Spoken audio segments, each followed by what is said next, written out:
Look at any screenshot, and the life simulation inspirations for Pixel Count Studios' Kynseed become readily apparent. Stardew Valley, Harvest Moon, at Battle. While this early access title created by ex-Lionhead Studios developers still has a long time to official release, it's already racked up more than 200 positive reviews on Steam. Thanks to its unique, time actually matters pitch and its gorgeous pixel art. Gamasutra sat down with Matt Allen, the production manager for Pixel Count, to examine what makes this game tick. Here's Allen in his own words. Like many developers, we were always prone to daydreaming about one day starting our own studio and being masters of our own ship. Though at the time, most of our team were still happily at Lionhead, playing table tennis and having too many takeaways. Yet over the years, going it alone was still an idea our thoughts would occasionally return to, like having a song stuck in your head. The news that Lionhead was closing its doors hit us hard, but it also forced us to think about the future. Immediately heartbreak of the closure, we realized we had an opportunity to pursue that daydream of ours, and perhaps even keep some of the Lionhead spirit alive. During the month of consultation, a United Kingdom legal requirement, we sat in the unused meeting rooms to brainstorm and plan. After some time, we decided to go with the idea of Fantasy Life meets Fable, and spent longer deciding on the bloody name than the features list. We eventually put a rough prototype up on Kickstarter, not entirely sure how it would be received, but in a matter of days, we began to accrue a ragtag group of supporters, which has since grown to a little over 10,000 backers. It's all unique parts, exciting and humbling. Pixel Count itself is a small but plucky team with over 3 decades worth of experience creating titles at Lionhead. There's Charlie Edwards, who started as a tester on Black White and later went on to build the albion of both Fable 2 and Fable 3. There's Neil Whitehead, who was a scripter and coder, and has worked on nearly every Fable game, and even Black White 2. We were also fortunate enough to get early concepts drawn by Fable's incredible artist, Mike McCarthy. To top it off, we lucked out by having our title music made by legendary Fable composer Russell Shaw. We want Kynseed to bring open-world sandbox scope to a 2D RPG, and to refresh some of the stale-old ideas of the genre. NPCs standing in one spot repeating themselves, constant grinding to level up, finding countless treasure chests everywhere, all while something tries to take over the world.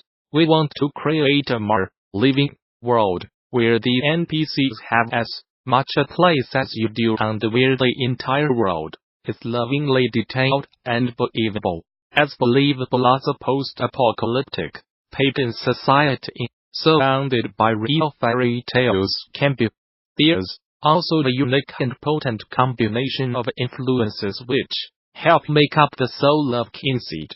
One of the most significant is that we are trying to capture the spirit of the United Kingdom games industry during the days of the C64 and the Spectrum, when there was an emphasis on natural player discovery.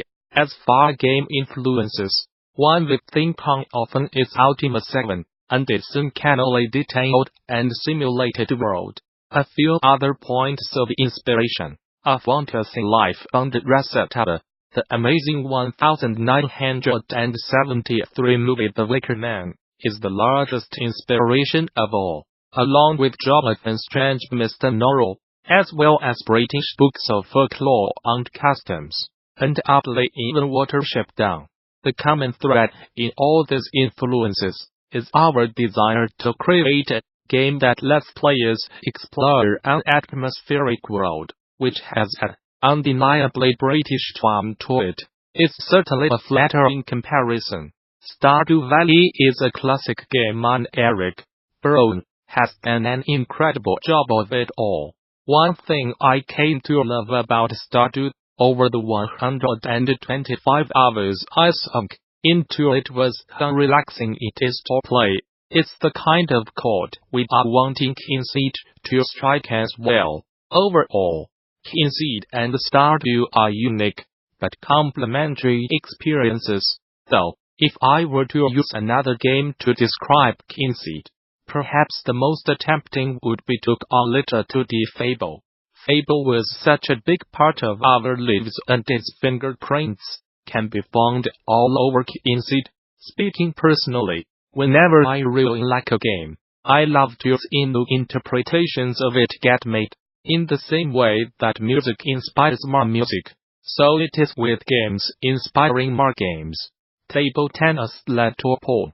Q-Switch led to Gears of War. Infinite Runner led to Minecraft. Harvest Moon led to Stardew Valley, and so on.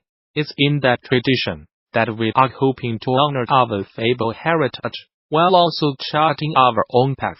I have a habit of waxing poetic about this sort of stuff, but I often think of games a bit like a family tree, in that they are all related to each other, and there's all these terribly interesting branches in the lineages of game history. It's sort of magical, really. In the end, our aim is for Kynseed's branch to hold its own with whatever uniquely whimsical amalgamation of influences it is, letting people watch and play the game over the entire course of its development, starting as early as the rough prototype stage. It's a constant challenge of setting the right expectations. When it comes to early access in particular, there are many players, myself included at times, who we ended up feeling a bit burned and jaded by it all. It becomes hard not to raise an eyebrow when a company with an ambitious early access game boasts about being community-driven.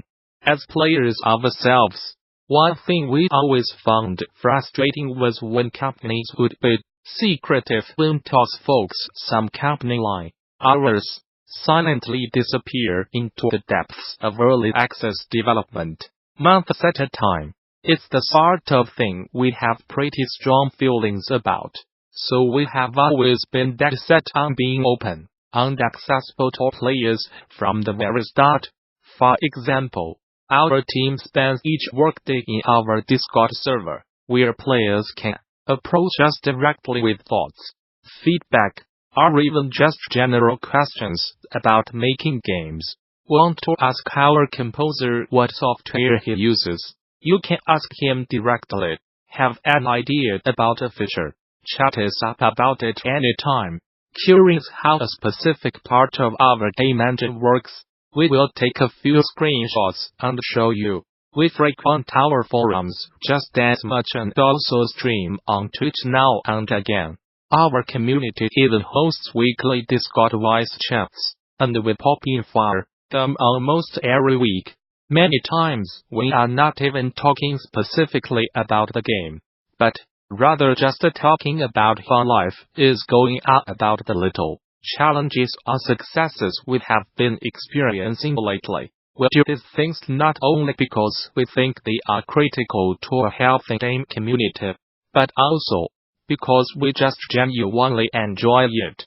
We view the community as an extension of our team, and we have had the pleasure of becoming good friends with many of them over the course of this project.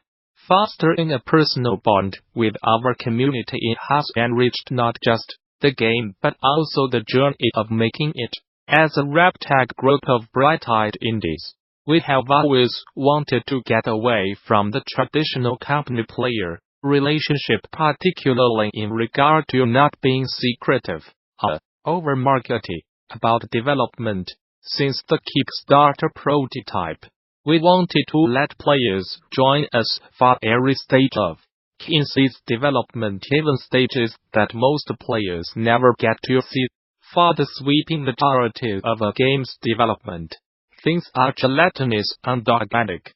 To us, That's a magical and exciting part of making a game, and we wanted to have our community at our side for every bit of it. In the same way that our game has been inspired by other games, so has our early access been inspired by others' early access. Games like Factorio and Prison Architect, whose early access status has become an inseparable part of their identities. Prison Architect especially is one that I find myself looking to for inspiration often. It had humble beginnings, a passionate and active team, frequent updates, and a sharp sense of humor. The developers never shied away from being brutally honest about the game's state, even to the point of being humorously self-deprecating. Yet that was a big part of its charm, seeing all those rough parts slowly taking shape over the years.